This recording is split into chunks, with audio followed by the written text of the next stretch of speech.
जी। अखण्डमण्डलाकारं व्याप्तं येन चराचरं तत्पदं दर्शितं येन तस्मै श्रीगुरुवे नमः।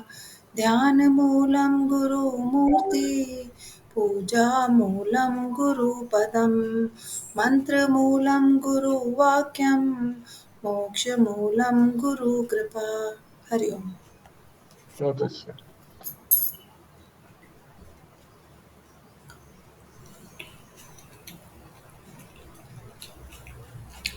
कल आप लोगों की जिज्ञासा हुई थी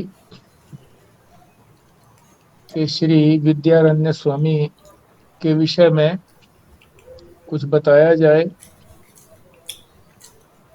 जिन्होंने पंचदशी भी लिखी और भी अनेक ग्रंथ उन्होंने लिखे हैं।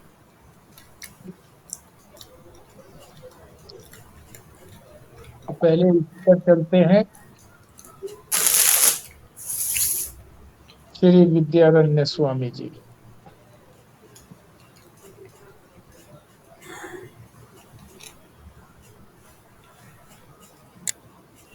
विद्यारण्य स्वामी जी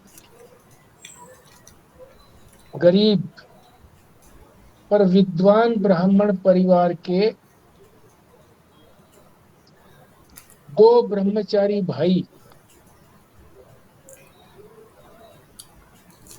भाइयों में से एक थे।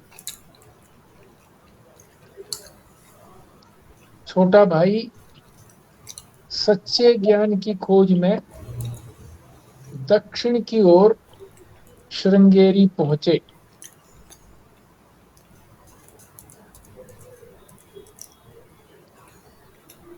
उनकी युवावस्था होने पर भी जन्मजात उनकी महानता को देखकर श्री विद्या तीर्थ ने उनका नाम भारती कृष्ण तीर्थ रख दिया और संन्यास की दीक्षा दी।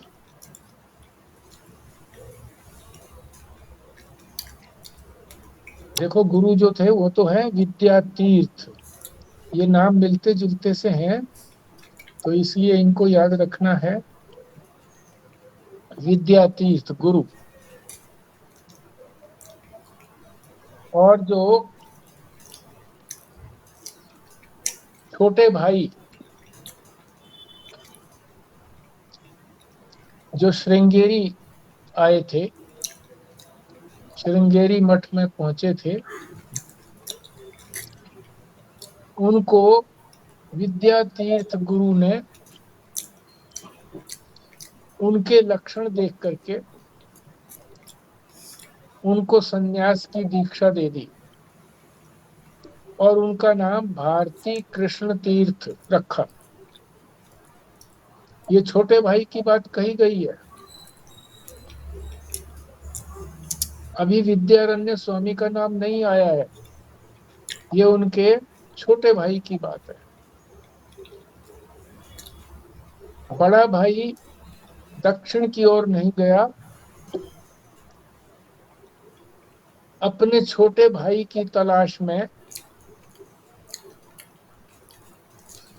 जिनको आपने सुना अभी कि विद्या तीर्थ ने उनके छोटे भाई को संन्यास देकर के उनका नाम भारती कृष्ण तीर्थ रख दिया था। बहुत भटकने के बाद श्रृंगेरी में अपने भाई के पास पहुंचे। कौन? बड़े भाई। छोटे भाई ने गुरु से अनुरोध किया,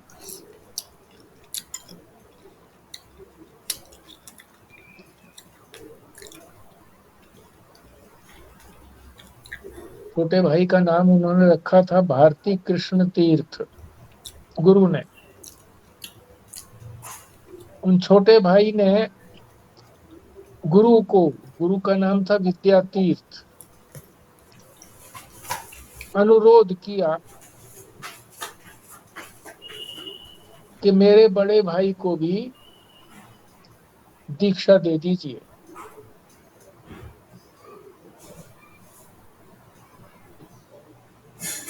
तो विद्या तीर्थ ने, जो गुरु थे वहां मठ के अंदर,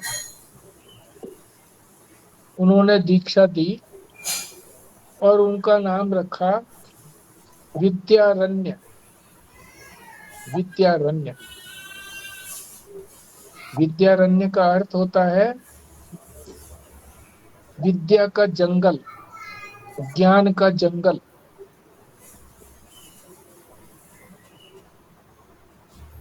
तो श्री विद्यारण्य ने तीर्थ यात्रा शुरू की संन्यास लेने के बाद, और यात्रा करते करते, विभिन्न स्थानों की यात्रा करते करते काशी पहुंचे। काशी उन दिनों भी ज्ञान का बहुत बड़ा केंद्र था, आज भी है।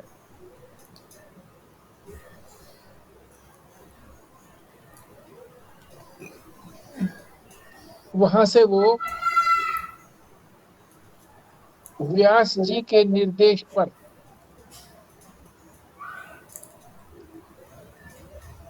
बद्रिकाश्रम गए। व्यास जी का निर्देश कैसे मिला? उनको स्वप्न में मिला कि तुम बद्रिकाश्रम में जाइए,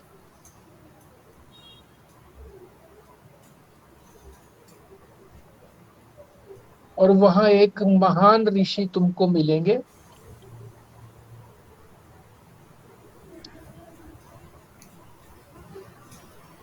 वो आपको विद्या की शिक्षा देंगे। अभी तो सन्यास की दीक्षा ली थी उन्होंने। तो वहां गए तो उन महान ऋषि ने विद्यारण्य स्वामी को श्री विद्या की दीक्षा दी। श्री विद्या देवी,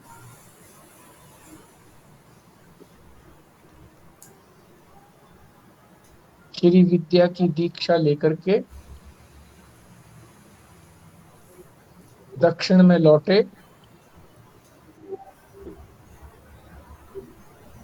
और मतंगा पहाड़ी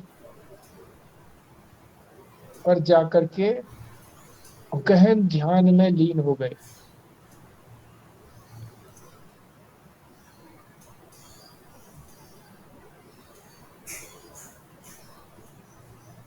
और वहां उन्होंने अनेक गायत्री पुरुषचरण किए। गायत्री मंत्र, पुरुषचरण है 1.25 लाख का एक पुरुषचरण होता है। पुरुषचरण अनेक किए इन्होंने, एक नहीं किया पुरुषचरण गायत्री का, अनेक किए। कोई कहते हैं 11 पुरुषचरण किए, कोई कहते हैं 101 पुरुषचरण किया।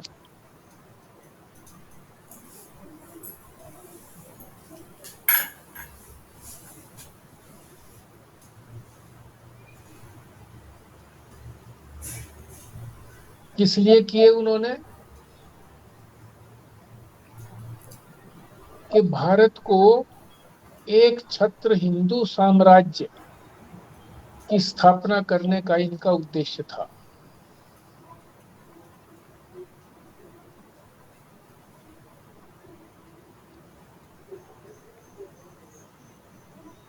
ताकि वहां पर वैदिक संप्रदायों के विद्वानों को संरक्षण मिल सके। वैदिक धर्म को उत्थान करने वाले जो विद्वान हैं वो वहां पर सुरक्षित रह सके।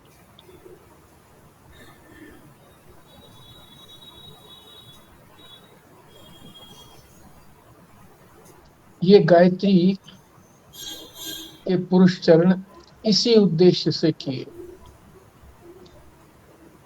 परंतु उस समय इनके ऊपर गायत्री की कृपा नहीं हुई।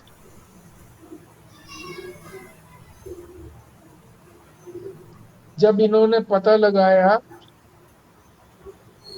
तो मालूम चला कि पूर्व जन्म का कोई ऐसा कर्म था जिससे इस जन्म में इनको सिद्धि नहीं हो सकती थी। उसके बाद इन्होंने संन्यास ले लिया।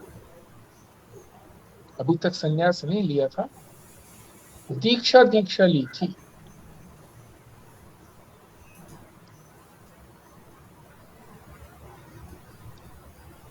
संन्यास लेने से एक नए जन्म की प्राप्ति होती है। संन्यास संन्यास से ही नहीं बल्कि यज्ञोपवीत जो संस्कार दिया जाता है, ये भी दूसरा जन्म मिलता है ब्रह्मचारी को। और जो भी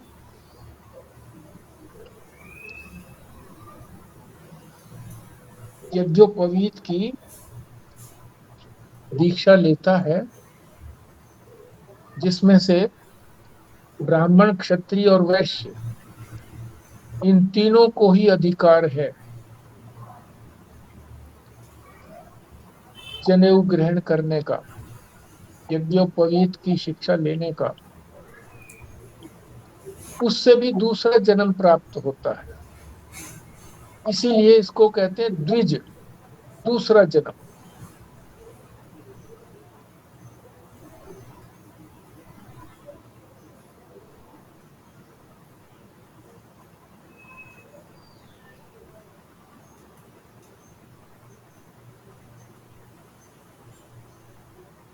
तो इन्होंने पता लगा ही लिया था कि क्यों जो है मेरी कामना पूरी नहीं की देवी ने। तो पता लगा ही था कि पूर्व जन्म में कोई ऐसा प्रतिबंध था, ऐसा कर्म था जिससे इस जन्म में सिद्धि नहीं हो सकती थी। पर इन्होंने जब संन्यास ले लिया तो दूसरा जन्म हो गया। उसके बाद इन्होंने जब संन्यास ले लिया तो संन्यास लेते ही भगवती आई और कहा वरदान मांगो। आचार्य हंस पड़े, आचार्य श्री विद्यारण्य स्वामी हंस पड़े कि जब मैं कुछ करना चाहता था और उसके लिए तुम्हारी शक्ति का प्रयोग करता, तब तुम आई नहीं। और अब मैंने संन्यास लेकर के ऐषणा त्रय, तीनों प्रकार की ऐषणाओं को, ऐषणा कहते हैं तीव्र इच्छा को, जिसके बिना व्यक्ति रह नहीं पाता। तीन ऐषणाएं कौन सी हैं? पुत्रेषणा, वित्त ऐषणा, वित्त माने धन, और लोकेषणा। हर प्राणी जो है वो पुत्र भी चाहता है, प्राणी मात्र। पशु पक्षी भी अपना बच्चा चाहते हैं। वित्तेषणा, धन की तीव्र इच्छा। और लोकेषणा, लोगों में मेरा सम्मान हो, ये सबसे बड़ी इच्छा है। पुत्रेषणा और वित्तेषणा को त्यागा जा सकता है, पर लोकेषणा त्यागनी अत्यंत कठिन है। इन तीनों को वो त्याग चुके थे आचार्य। उन्होंने कहा मैं इनको त्याग चुका हूं, मुझे अब कुछ नहीं मांगना। भगवती ने कहा कि मेरा आना व्यर्थ तो होता नहीं है, और कुछ नहीं मांगते हो तो मैं तुम्हारी जिह्वा पर रहूंगी। तुम जो लिखोगे वो अप्रतिहत होगा। अप्रतिहत हम गीता के स्वाध्याय में 3-4 दिन पहले अर्थ भी जान चुके हैं। अप्रतिहत का अर्थ है कि कोई विरोध नहीं करेगा। जो कुछ भी आप बोलोगे लिखोगे, किसी को भी विरोध करने का साहस नहीं होगा, क्योंकि इतना ज्ञान किसी में होगा नहीं।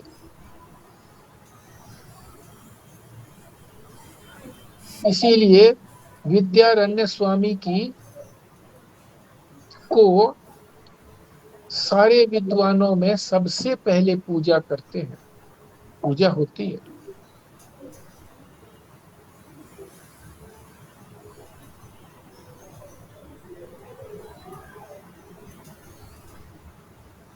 संन्यास लेने के बाद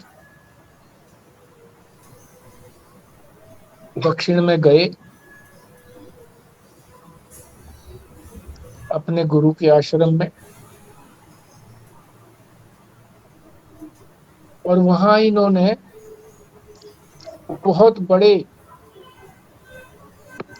हिंदू राज्य विजयनगर की स्थापना की।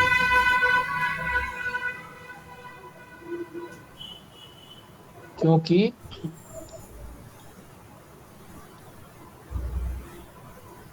जो इस्लामी लोग थे, मुसलमान लोग थे, उन्होंने उत्तर में तो अपना आधिपत्य जमा ही लिया था, दक्षिण में और अपना पैर जमाना चाह रहे थे। इन्होंने विजयनगर स्थापना की, राज्य की। और इस विजयनगर में एक विशेष बात इन्होंने क्या रखी कि अंतिम अधिकार इस राज्य का किसको होगा? वहां के जो देव थे, महान देवता विरूपाक्षेश्वर, विरूपाक्षेश्वर महादेव, उनका अधिकार होगा। उसकी स्थापना की कि वो वहां के असली अधिपति होंगे। न किसी राजा को माना, न अपने को माना। उन महादेव को ही कहा कि यही सबसे अंतिम है, वही रहेंगे, उन्हीं की चलेगी। इसी कारण विजयनगर साम्राज्य विद्यारण्य स्वामी के बाद भी 300 वर्ष तक चलता रहा। एक बार विजयनगर पर उत्तर भारत की इस्लामी सत्ता का आक्रमण हुआ। तब विजयनगर राज्य में मुसलमान सेनापति, सेना के सेनापति थे, बड़े स्वामी भक्त थे वो। और जब मुसलमानों ने आक्रमण किया तो मुसलमानों का पक्षधर हो गया और अपनी सेना को कटते देखता रहा। ये देखकर विद्यारण्य स्वामी ने तलवार उठाई और शत्रु सेना पर टूट पड़े। जो मुसलमान सेनापति था उसने कहा कि स्वामी जी, आप तो सन्यासी हैं, आपने क्यों तलवार उठा ली? विद्यारण्य स्वामी ने कहा कि सन्यासी तो मैं तुझे मारकर बनूंगा। उसकी गर्दन अपनी तलवार से अलग कर दी और शत्रु सेना को परास्त किया। उनका दक्षिण में प्रवेश नहीं हो पाया।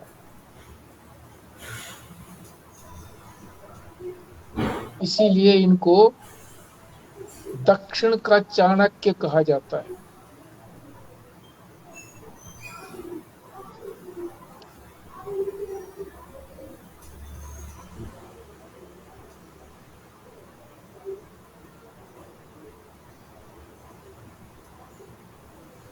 इनके गुरु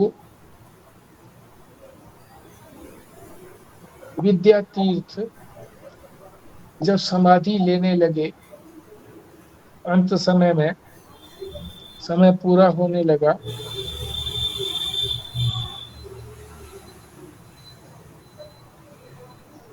तो इनको बुलाया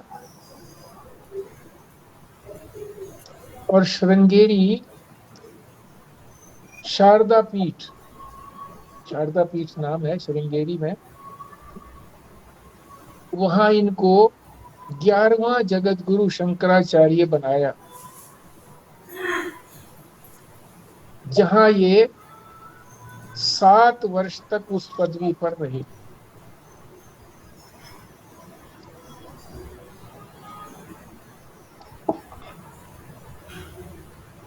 संन्यास के बाद इन्होंने पंचदशी, जीवन मुक्ति विवेक, पुस्तकों का नाम है ये, बड़ी मान्य पुस्तकें हैं। अनुभव प्रकाश, वृद्धारण्यक उपनिषद पर दीपिकाएं लिखी।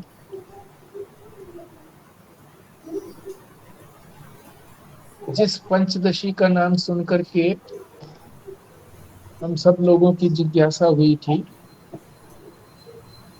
कि ये किसने लिखी, तो पंचदशी शब्द से ही पता लगता है कि 5 और 10, 15, इसमें 15 प्रकरण है। शास्त्र नहीं है, ये प्रकरण ग्रंथ है। शास्त्र में तो सारी चीजें A to Z लिखी जाती हैं और वो संक्षेप में होती है। प्रकरण ग्रंथ जो है किसी एक वस्तु को ले लेता है, एक दिशा को ले लेता है और उसको अच्छी प्रकार से समझाता है, उसको कहते हैं प्रकरण ग्रंथ। यानी उनमें प्रक्रिया समझाई जाती है कि किस तरीके से आगे बढ़ना है, विधि बताई जाती है। कई उपनिषद भी प्रकरण ग्रंथ हैं। मांडूक्य उपनिषद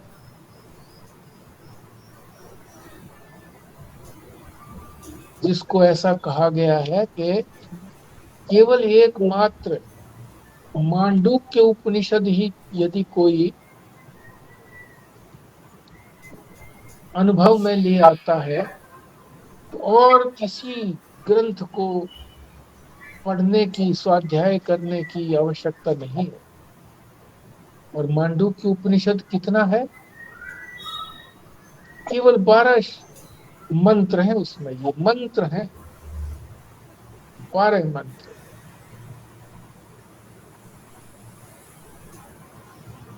सबसे छोटा उपनिषद है।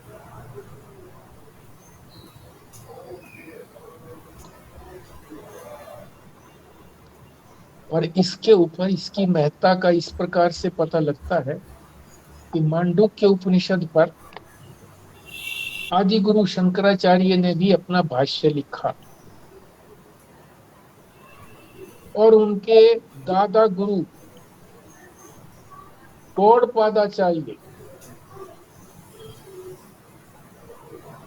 उन्होंने भी कारिकाएं लिखी। और महाराज जी महेशानंद जी ने गौड़पाद सार नाम से 2 वॉल्यूम के अंदर, एक वॉल्यूम में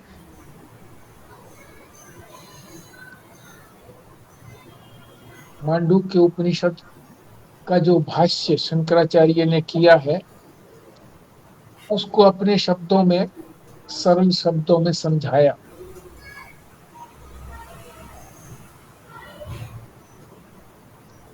और दूसरा भाग जो कारिकाएं हैं गौड़पादाचार्य ने लिखी हैं, उनको समझाया।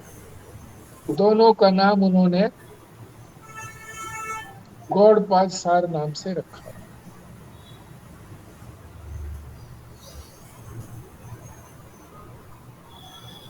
मांडुक्य उपनिषद पर स्वामी अखंडानंद जी ने भी 4 भागों में बड़े बड़े वॉल्यूमों के अंदर अपना स्पष्टीकरण दिया, अपना भाष्य लिखा, टीका लिखी।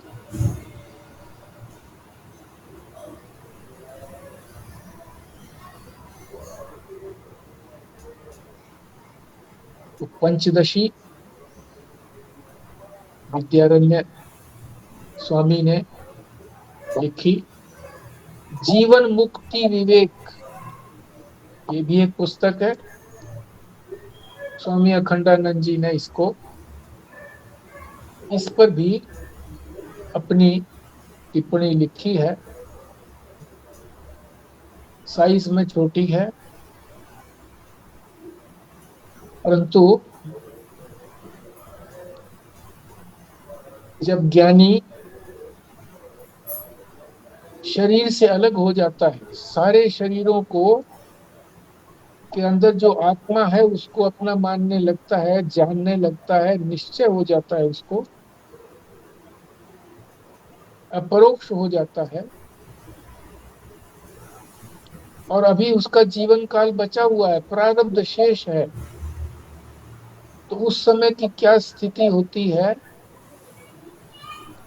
उसी को जीवन मुक्ति विवेक नाम से कहा गया। जीवन मुक्ति विवेक, उस समय जीवन मुक्ति की हालत में उसको जो आनंद मिलता है, जीवन मुक्ति का आनंद, मुक्त होने के बाद फिर वो अपने ही खेल को देखता है कि देखो मैं ही किस प्रकार से अज्ञानी बन करके इस संसार के खेल को खेल रहा हूं। तो जब आदमी अपने खेल को ही देखता है तो बड़ा प्रसन्न होता है। तो जीवन मुक्ति का आनंद उस अवस्था में आता है। ये भी इन्होंने लिखा। अनुभव प्रकाश, वो भी 3 वॉल्यूम में है। अनुभव प्रकाश में सारे ही उपनिषदों को इकट्ठा करके अनुभव प्रकाश रूप से प्रकाशित किया। उस पर महाराज जी ने भी और उनका सहयोग करने वाले कुछ और भी महापुरुष थे, उन्होंने भी 3 वॉल्यूम के अंदर इस पर टीका टिप्पणी की है, लिखा है।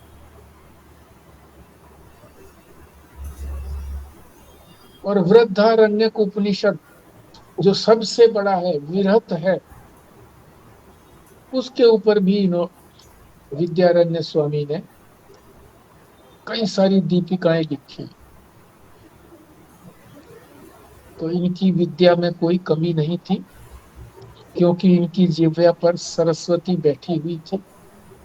जो कुछ ये लिख देते थे, बोल देते थे,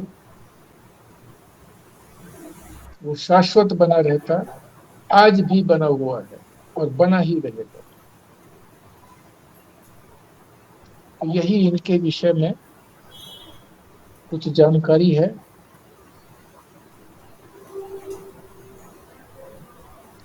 अब आप बोलिए, इनके बारे में कुछ बोलना हो आपको,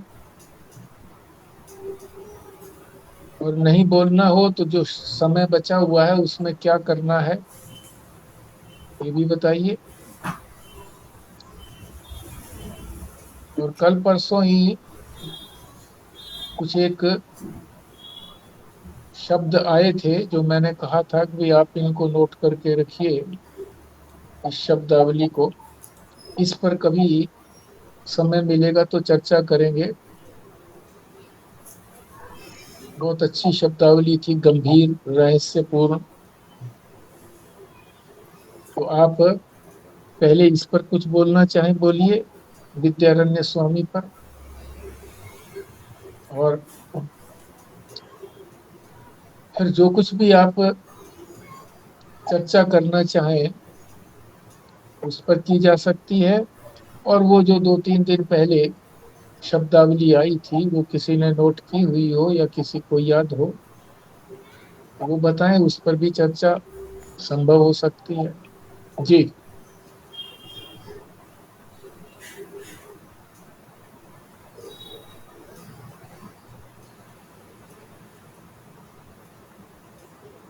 ये जो पंचदशी है इसको 15 इसके वो है अध्याय, प्रकरण हाँ अध्याय। जी।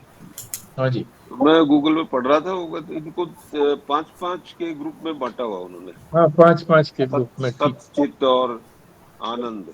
बिल्कुल ठीक कहा आपने। हाँ। तो ये 5-5 लेसन जो है, पहले विवेक पे करते हैं, फिर कॉन्शियसनेस पे करते हैं, फिर ब्लिस पे करते हैं वाह। डिटेल। हाँ, बिल्कुल, आपने तो बिल्कुल स्पष्ट बता दिया। क्योंकि हमारा जो स्वरूप है वो सच्चित आनंद है, और परमात्मा का भी स्वरूप सच्चित आनंद है। उसी को स्पष्ट किया गया है 5-5 के ग्रुप के अंदर। जैसे भारद्वाज साहब आपने बताया कि भाई पहले जो है वो विवेक पर है, क्या ठीक है क्या गलत है, नित्य अनित्य। और फिर कॉन्शियसनेस पे, यानी चिद पर, चेतन पर। और फिर ब्लिस यानी आनंद, फिर आनंद का। हाँ। और कुछ बोलिए, आप बोलिए।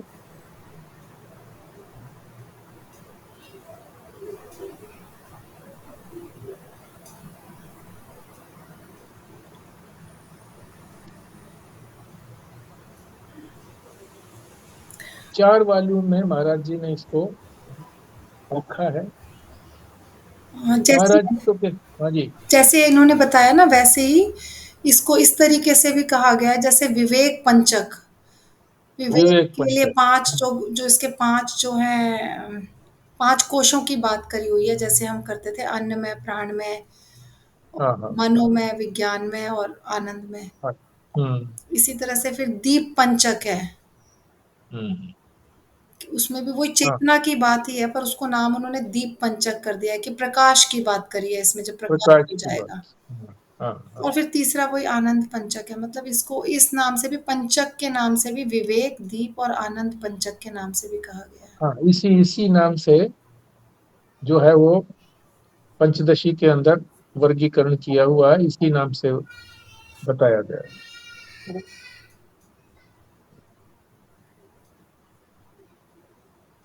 दीपक जो है वो, दीप माने वही प्रकाश करता है दीपक। प्रकाश में ही सारी चीजें पता लगती हैं।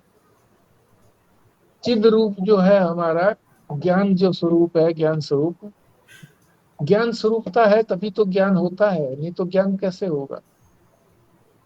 और जहां भी प्रकाश पड़ता है वस्तु के का ज्ञान करा देता है प्रकाश। जी।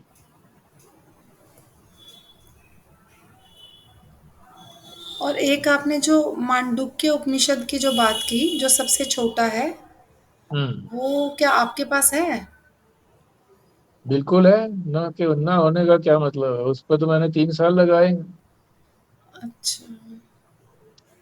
उसी पे तो वो पंचीकरण का जो ध्यान है उसी से संबंधित है ध्यान, वो पंचीकरण। तो वो समझ और आने वाला मांडुक्य। है? समझ आने वाला है अच्छा, या टफ है? टफ है ऐसी ऐसी स्थिति में, क्योंकि लगता है सभी ने अभी प्रवेश किया है परमार्थ के अंदर। तो बहुत सारा श्रवण करने के बाद जो वेदांत की शब्दावली है वो आदमी ग्रहण कर सकता है। तो वेदांत की शब्दावली तो रहेगी ही। ये पहले पहल मैंने बहुत वर्षों पहले, मुझे ध्यान नहीं पड़ता कि भाई 40 साल पहले की बात, तो 45 साल पहले की भी बात होगी, 50 की भी बात हो सकती है। दिल्ली में ही जो पचकुया रोड पे वो आश्रम है एक, ये रामकृष्ण परमहंस का है क्या? रामकृष्ण परमहंस का, रामकृष्ण वाला, रामकृष्ण आश्रम। वहां मैं गया था सुनने के लिए प्रवचन। तो वहां लाइब्रेरी में मैंने देखा, जब मांडूक्य उपनिषद का उन्होंने नाम लिया तो मैंने मांडूक्य उपनिषद लाइब्रेरी से निकाला, उसको संक्षेप में थोड़ा सा पढ़ा, मोटी मोटी सी बात। तो उसमें पता लगा कि ये मांडूक्य उपनिषद जो है ये मंडूक, मंडूक कहते हैं मेंढक को। जैसे मेंढक जो है वो 3 छलांग मारता है और अपने गंतव्य स्थान पर पहुंच जाता है 3 छलांग मारने के बाद, इसी तरह से इस मांडूक्य उपनिषद में भी 3 छलांगे हैं। और 3 छलांगों के बाद जो अपना उद्देश्य है, अपना जो लक्ष्य है, वहां तक, सच्चिदानंद लक्ष्य तक पहुंचा देता है। तो मैं बड़ा सिहरन हुई उस वक्त, अरे ऐसा, ऐसा मांडूक्य उपनिषद। तो उस वक्त केवल जिज्ञासा ही थी, पर कोई पुस्तक नहीं पढ़ पाया था। पर एक मन में जिज्ञासा जो थी वो चाहे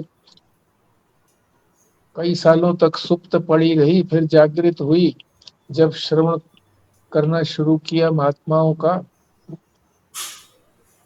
तो फिर सुना, कई मुखों से सुना, कुंभों के अंदर सुना, एक एक मास तक सुना। एक मास में पूरा नहीं हुआ, अगले अगले कुंभ में फिर सुना, चर्चा भी की,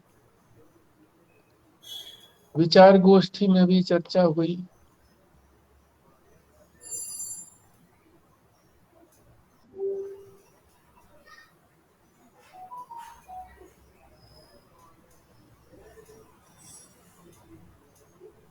हाँ जी। अब वो जो शब्दावली जो 3-4 दिन पहले मैंने कहा था भी इसे लिख करके रखो, किसी समय मिलेगा तो चर्चा करेंगे, किसी ने लिख करके रखे नहीं क्या?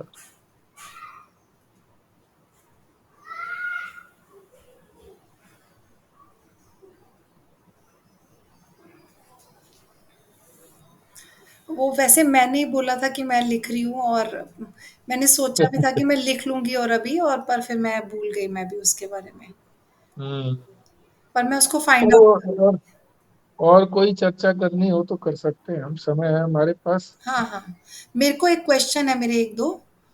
हम्म। जैसे बहुत बार हम अंतःकरण की शुद्धि की बात करते हैं कि 1-2 बार हाँ। पहले भी आपने बोला था कि अगर निष्काम कर्म किया जाए या फल को समर्पित कर दें ईश्वर को, तो अंतःकरण जो है उससे शुद्ध होगा। निष्काम कर्म से आपने बोला था। तो हम्म। फिर ये अंतःकरण की शुद्धि से क्या मतलब है? शुद्धि का मतलब समझ नहीं आया कि अंतःकरण कैसे मैला कैसे हो गया है? क्या शुद्ध करेंगे? हम्म। ठीक बात है।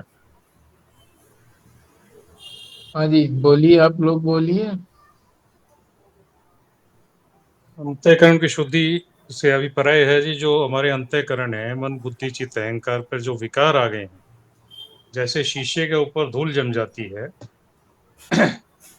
वो अशुद्ध हो गया। इसको जो इस तरह के जो अब साधन करके इन धूल को साफ करना है, ताकि वो शीशा साफ हो जाए और हमको अपना प्रतिबिंब दिखाई दे सके। तो इसी तरह अंतःकरण में जो हमारे मन में, बुद्धि में, चित्त में, अहंकार में जो विकार आए हैं, अब जैसे भ्रम और मैं हम एक है वैसे तो, मगर अब एक लगता नहीं है हमारे को। जैसे समुद्र है और समुद्र की जो लहर है, दोनों जल प्रॉपर्टी तो एक है, बट वो वायु के विकार से वो तरंग लगती है। बल्कि समुद्र और तरंग है एक वैसे, बट तरंग में क्योंकि वायु का विकार है इसलिए वो तरंग बन गई है। इसलिए हम जीव बन गए हैं, क्योंकि हमारे अंतःकरण में शुद्ध नहीं है, अंतःकरण मलिन है। तो ये जितने भी साधन हम करते हैं, नाम जप का साधन है, स्वाध्याय है, सत्संग है, राग द्वेष ईर्ष्या निंदा, इनसे हम थोड़ा बचें तो धीरे धीरे अंतःकरण शुद्ध होगा। जैसे ही अंतःकरण शुद्ध होगा, अपना प्रतिबिंब दिखाई देगा, या आत्मा का साक्षात्कार होगा, परमात्मा का दर्शन होगा। ठीक बोला। और कोई बोले?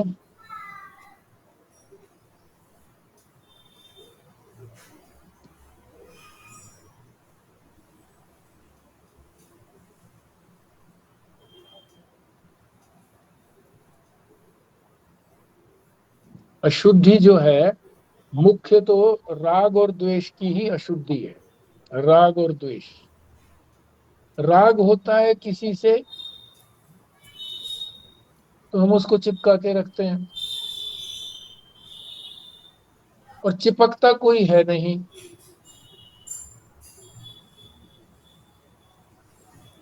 जिससे प्रेम होता है उससे दुश्मनी भी हो जाती है, क्योंकि हर पदार्थ जो है वो बदलता रहता है। आत्मा के अतिरिक्त सभी जो है वो परिवर्तनशील है और विनाशी है।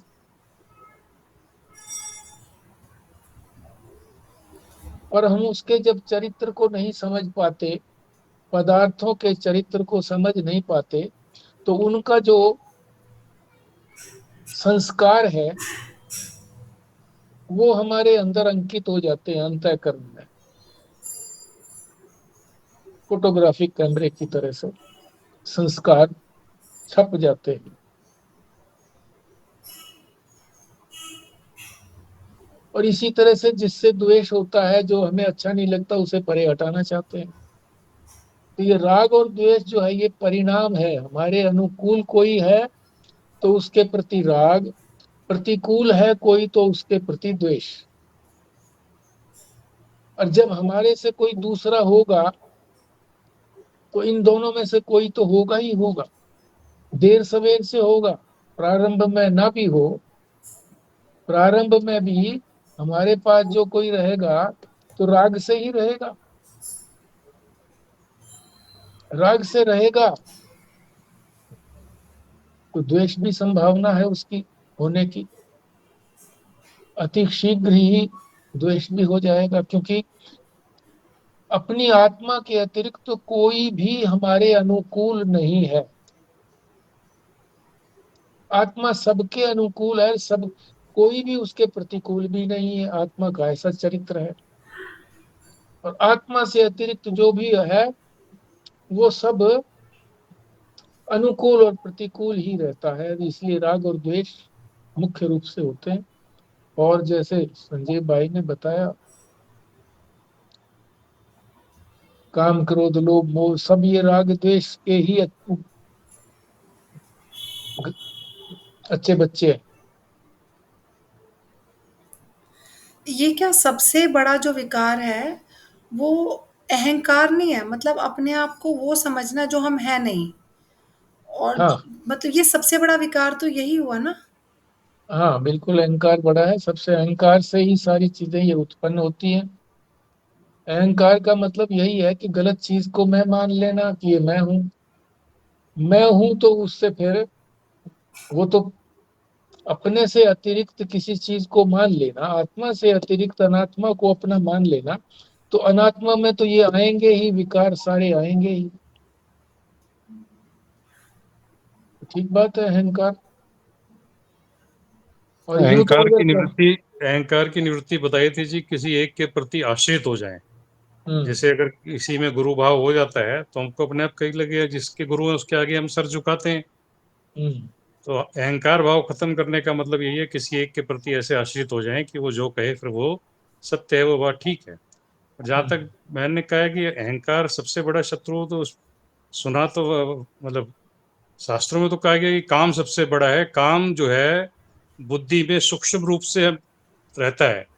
मतलब जब तक शरीर की राख तक ना हो जाए तब तक ये नहीं सोचना चाहिए मैं काम को जीत लिया। कर नारद जी ने भी यही कहा था कि काम को जीत लिया तो उससे मतलब है तो सारे शत्रु ही है, काम, क्रोध, लोभ, मद, मत्सर जो है।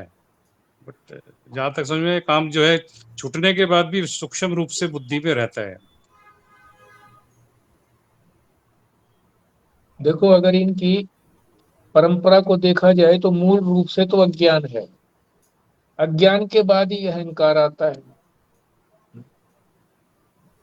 कहा भी है कि अविद्या, काम और कर्म। अविद्या यानी है अज्ञान, कहिए उसको।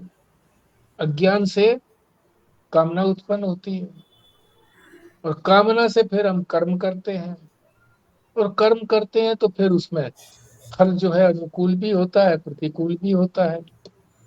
राग द्वेष की उत्पत्ति होती है। तो मूल अगर देखा जाए तो है वो अज्ञान या विद्या। उसके बाद हम कामना को भी कह सकते हैं, अहंकार को भी कह सकते हैं, क्योंकि अहंकार जो है जब गलत चीज को मैं मान लेता है,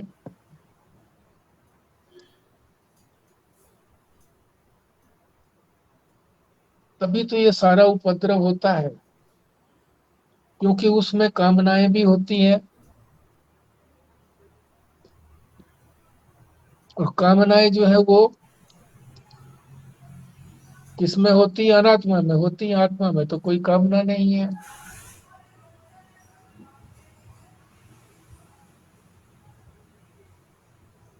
तो जहां तक अंतःकरण की शुद्धि की बात आई, कि अंतःकरण की शुद्धि में एक तो है मल,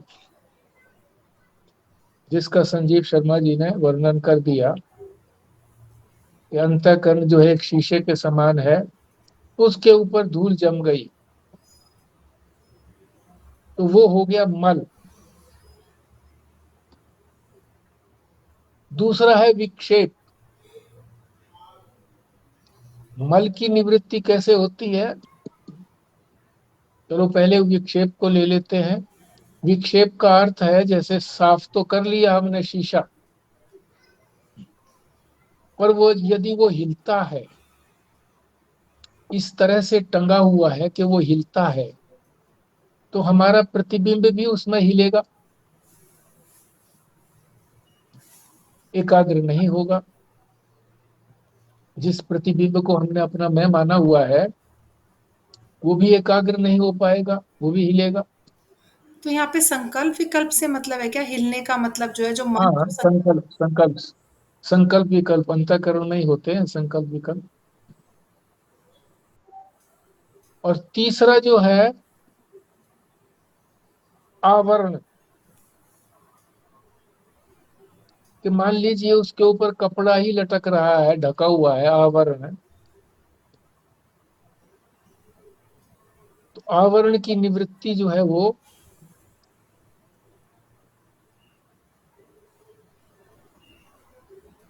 निधिध्यासन से होती है। निधिध्यासन। और निधिध्यासन होने के बाद एक ही वृत्ति जब बनी रहती है, तो ब्रह्माकार वृत्ति जब बनी रहती है, तो फिर गुरु उपदेश देते हैं, तब वो आवरण की निवृत्ति होती है। तो क्रमबद्ध रूप से है कि जो मल है, मल की निवृत्ति कैसे होगी? कर्म से भी निवृत्ति होगी। मुख्य रूप से तो जो हमारे कर्म है, स्थूल कर्म है, उन सारे स्थूल कर्मों को जो हमारे कर्मेंद्रियों से करते हैं, हम हाथ से करते हैं, पैर से चलते हैं, ये भी कर्म है, वाणी से बोलते हैं, ये भी कर्म है। इन कर्मों को, जो भी स्थूल कर्म हम करते हैं, व्यवहार में जितने भी करते हैं, जीवन काल में जो भी कुछ करते हैं, चाहे हम परमात्मा का स्मरण ना करते हो, मगर व्यवहार भी करते हो, तो उस समय यदि हम उस व्यवहार को, उस कर्म को परमात्मा के साथ जोड़ दें कि ये कर्म मैं परमात्मा की आज्ञा से कर रहा हूं, उन्होंने मुझे कुछ काम दिया है इसलिए मैं कर रहा हूं, उनसे उससे जो फल प्राप्त होगा वो परमात्मा का ही फल है। तो ऐसी दृष्टि रख करके कोई अगर कर्म करता है, उठने से सोने तक, चाहे हम परमार्थ चिंतन कोई ना करें, अगर हम जो भी कर्म करते हैं परमात्मा की दृष्टि रख करके करें,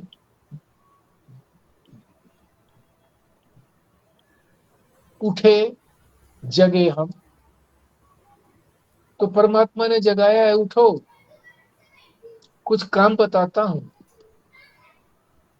उसने काम बताया कि आलस छोड़ करके शौच आदि और स्नान आदि करिए, तभी तो काम बताऊंगा। तो परमात्मा की आज्ञा सुन करके, कल्पना में ही सुन करके कि परमात्मा ने जगाया है, किसी काम के लिए जगाया है, शुद्ध हो करके मैं जाऊं, तो शुद्ध हो गया, शरीर की शुद्धि हो गई। भगवान इसी मंदिर में आकर के बैठेंगे, इसीलिए शुद्धि कर रहा हूं। झाड़ू आदि लगा रहा हूं, माताएं जैसे लगाती हैं, तो भी यही दृष्टि रखें, डस्टिंग करें तो भाई बहुत बड़े महान गुरु आ रहे हैं, भगवान आ रहे हैं, तो उनके लिए तो केवल शरीर की सफाई ही नहीं, आसपास की सफाई भी आवश्यक है, सारे घर की सफाई आवश्यक है। जो भी कर्म करें,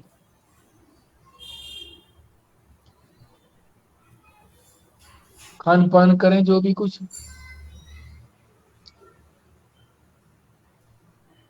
ये जितना भी जो भी कुछ अन्न दिया है, इसके अंदर जो भी रस है वो भगवान ने भरा है।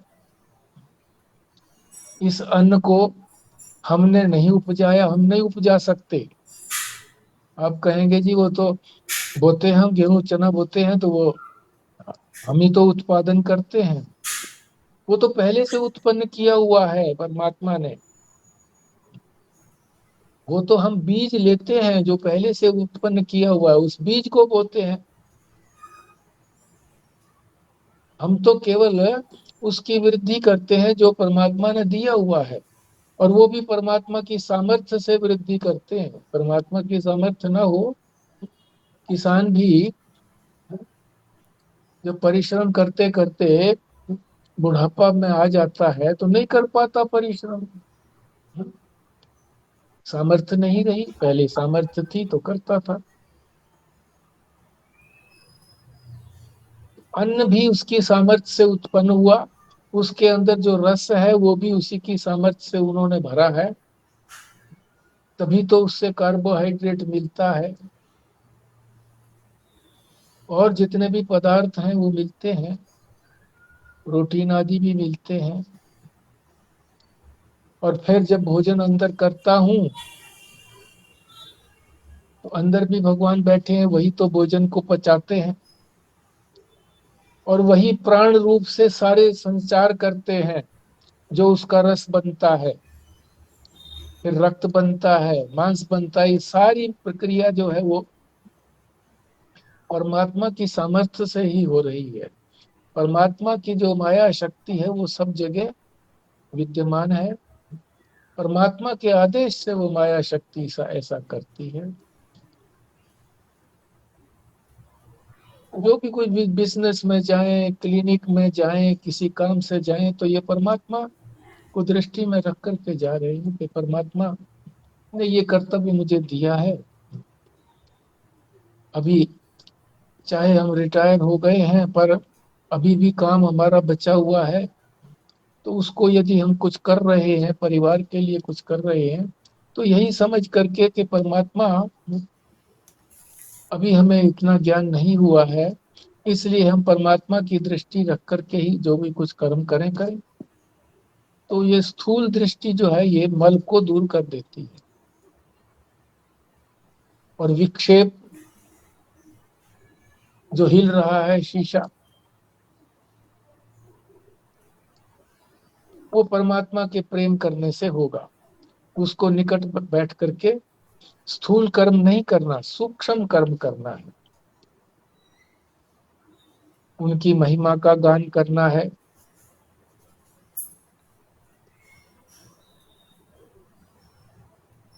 उनके स्तोत्रों का पाठ करना है, उनका जप करना है, उनका ध्यान करना है, तो मन एकाग्र होता है उससे।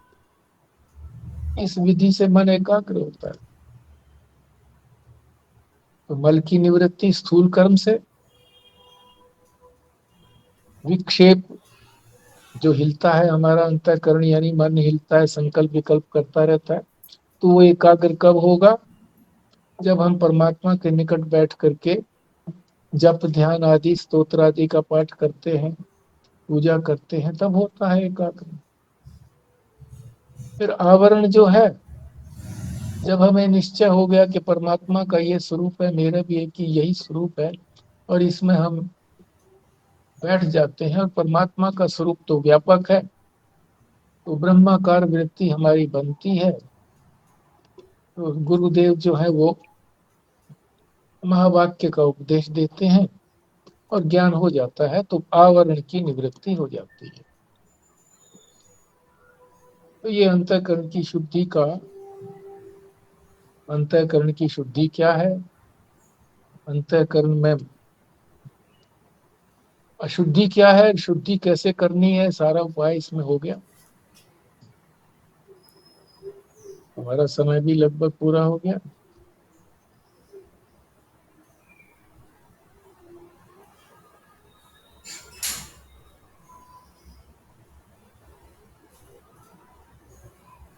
आज या कल सुबह तक आपके पास जो है प्रश्नोत्तर प्रश्न पहुंच जाएंगे, तो आप उनको देख लेना।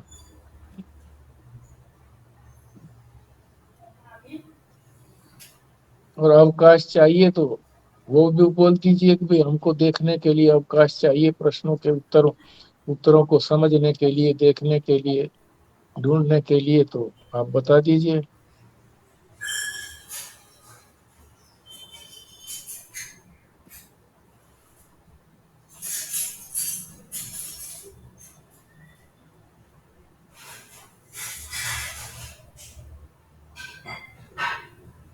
और नहीं तो जैसे चलता है चलेगा, फिर ठीक है। कल प्रश्नोत्तर के लिए तैयार रहिए। अब विराम लेते हैं। सुराना जी पूर्णाहुति करिए।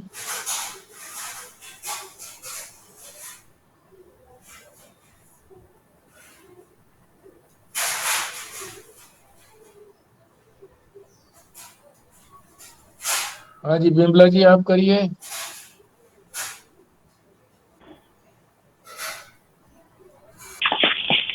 ओम पूर्णमदः पूर्णमिदं पूर्णात् पूर्णमुदच्यते पूर्णमादाय पूर्णमेवावशिष्यते। ओम शांति शांति शांति। नारायण नारायण।